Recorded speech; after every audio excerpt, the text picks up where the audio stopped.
Audience numéro 133. Les réponses aux interrogations sur le mariage et la procréation dans le cadre biblique et théologique.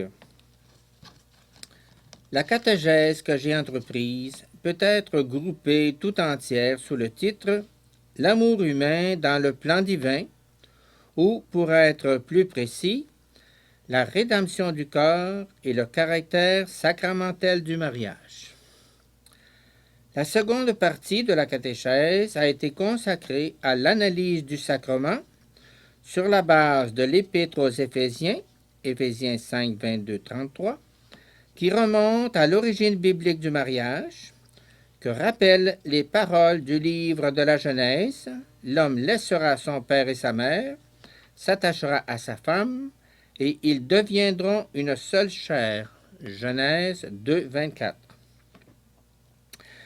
La catéchèse de la première partie et celle de la seconde utilisent de manière répétée l'expression « théologie du corps ». Celle-ci était nécessaire pour établir sur une base plus large le thème de la rédemption du corps et du caractère sacramentel du mariage. La lumière de la révélation touche la réalité du corps humain, c'est-à-dire sur la base de la théologie du corps. Les réflexions faites servent à affronter les interrogations qui ont surgi en relation avec l'encyclique Humanae Vitae.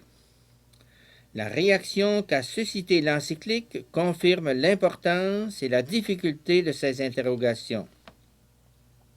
Elles sont réaffirmées également par les énoncés suivants de Paul VI, où le pape relève la possibilité d'approfondir l'exposé de la vérité chrétienne dans ce secteur.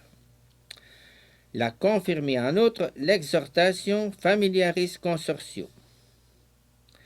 Il existe une tendance cachée et en même temps suffisamment explicite à mesurer ce progrès selon la mesure des choses, c'est-à-dire des biens matériels.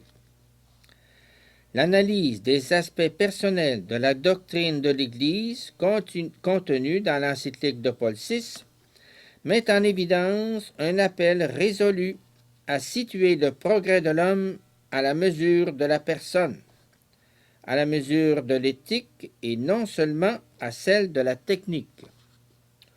On parle de rédemption du corps et de caractère sacramentel du mariage.